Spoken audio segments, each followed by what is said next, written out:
നിന്നെ തകർക്കുവാനോ നിന്നെ മൂടിക്കുവാനോ അല്ലല്ല ഈ വേദന. നിന്നെ പണിതെടുത്തു നല്ല പൊന്നാക്കുവാ അല്ലയോ ഈശോദന.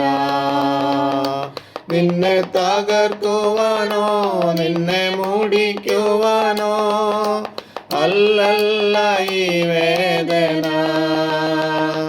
നിന്നെ പണിതെടുത്തു നല്ല പൊന്നാക്കുവാ അല്ലയോ ഈശോദന. കഷ്ടങ്ങളിലും പതറിടല്ലേ, കണ്ണുനീരിലും തളർന്നിടല്ലേ. ഞാനെന്നും നിന്റെ ദൈവം, നീ എന്നും എൻ്റേതാണേ. ഞാനെന്നും നിന്റെ ദൈവം, നീ എന്നും എൻ്റേതാണേ. നിന്റെ പ്രത്യാശയ്ക്കോ ഭംഗം വരികയില്ല, അതു പ്രാപിച്ചിടും നിശ്ചയം.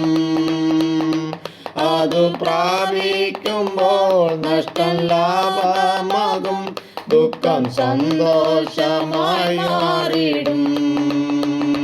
നിന്റെ പ്രത്യാശയ്ക്കോ ഭംഗം വരികയില്ല, അതു പ്രാപിച്ചിടും നിശ്ചയം.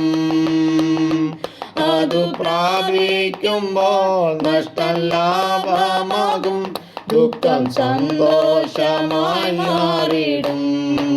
കഷ്ടങ്ങളിലും പതറിടല്ലേ, കണ്ണുനീരിലും തളർന്നിടല്ലേ. ഞാനെന്നും നിന്റെ ദൈവം, നീ എന്നും എൻ്റേതാണ്. ഞാനെന്നും നിന്റെ ദൈവം, നീ എന്നും എൻ്റേതാണ്. കർത്താവായ യേശുക്രിസ്തുവിൻ്റെ നിസ്തുല്യനാമത്തിൽ എല്ലാ പ്രിയ ശ്രോതാക്കൾക്കും ക്രിസ്ത്യവന്ദനം അറിയിക്കുകയാണ്. ഇന്ന് നമ്മുടെ ചിന്തയ്ക്കായിട്ട് യെശയ്യാപ്രവചൻ്റെ പുസ്തകം 45-ാം അധ്യായം 3-ാം വാക്യത്തെ ആസ്പദമാക്കി ചില കാര്യങ്ങൾ ഓർപ്പിക്കാനാണ് ആഗ്രഹിക്കുന്നത്. ഒരിക്കലും രാജാവ് വലിയ കല്ല് വഴിമധ്യം നിക്ഷേപിച്ചിട്ട് അത് ആരും നീക്കിക്കളയുമെന്ന് കാണുവാൻ മറവിൽ കാത്തിരുന്നു. പലരും അതുവഴി വന്ന് മാറിപ്പോയി. ചിലർ വഴി ശരിയാക്കി സൂക്ഷിക്കാത്തതിനാൽ അധികാരികളെ കുറ്റം പറഞ്ഞു. മറ്റു ചിലർ വളരെ വേഗത്തിൽ വന്ന് കല്ല് മാറ്റണം എന്ന് ചിന്തിച്ചെങ്കിലും പിന്നത്തേതിൽ അത് വേണ്ട എന്ന് വെച്ചു. അവസാനമായി ഒരു കർഷകൻ വിൽപ്പനയ്ക്കുള്ള പച്ചക്കറികളുമായി അതുവഴി വന്നു. അനേകർക്ക് മാർഗതടസ്സം സൃഷ്ടിക്കുന്ന ഈ കല്ല് മാറ്റുവാൻ താല്പര്യപ്പെട്ടു. വളരെയധികം പണിപ്പെട്ട ശേഷം വളരെ സമയം കൊണ്ടാണ് ആ കല്ല് ഉരുട്ടിക്കളഞ്ഞത്. വളരെ ക്ഷീണിതനായ കർഷകൻ കല്ലിൻ്റെ അടിയിൽ ഒരു പണസഞ്ചി ഇരിക്കുന്നത് കണ്ടു. അത് തുറന്നു നോക്കിയപ്പോൾ നിറയെ സ്വർണ്ണ നാണയങ്ങൾ. അതിലൊരു കുറിപ്പും കണ്ടു, ഈ കല്ല് നീക്കിക്കളയുന്നതിനുള്ള ആൾക്കുള്ള പ്രതിഫലമാണ് എന്ന്. ജീവിതത്തിൻ്റെ എല്ലാ പ്രതിഫലങ്ങളുടെയും പിന്നിൽ സ്വർഗീയ പിതാവ് വിലയേറിയ പ്രതിഫലങ്ങൾ വെച്ചിട്ടുണ്ട്.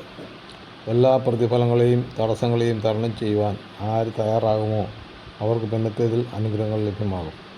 യെശയ്യാപ്രവചനം 45-ൽ പറഞ്ഞിരിക്കുന്ന ഞാൻ നിനക്ക് ഇരുട്ടിലെ നിക്ഷേപങ്ങളെയും മറവിടങ്ങളിലെ ഗുപ്തനിധികളെയും ഒരുക്കിയിട്ടുണ്ടെന്നാണ്. പ്രിയ ശ്രോതാക്കളെ, പലപ്പോഴും ജീവിതയാത്രയിൽ തടസ്സങ്ങൾ നമുക്ക് നേരിടേണ്ടി വരും.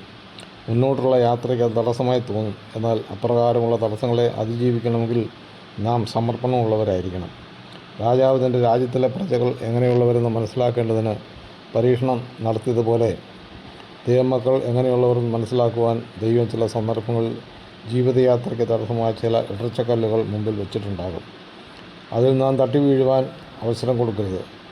നാം മൂലം അനേകർക്ക് തടസ്സമായിരിക്കുന്ന കല്ലുകളെ എടുത്തു മാറ്റിയെങ്കിൽ മാത്രമേ എല്ലാവർക്കും സുഗമമായ യാത്ര തുടരുവാൻ സാധിക്കത്തുള്ളൂ.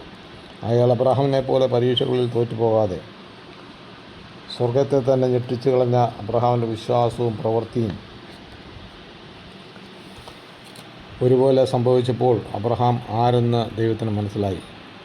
ദൈവവചനം പറയുന്നത്, യാക്കോബിൻ്റെ ലേഖനം 1:12 പറഞ്ഞിരിക്കുന്നത്, പരീക്ഷ സഹിക്കുന്ന മനുഷ്യൻ ഭാഗ്യവാൻ, അവൻ കൊള്ളാവുന്നവനായി തെളിഞ്ഞ ശേഷം കർത്താവ് തന്നെ സ്നേഹിക്കുന്നവർക്ക് വാഗ്ദത്തം ചെയ്ത ജീവകിരീടം പ്രാപിക്കും. ജീവിതത്തിൽ കഷ്ടത വരുമ്പോൾ നിരാശപ്പെടരുത്.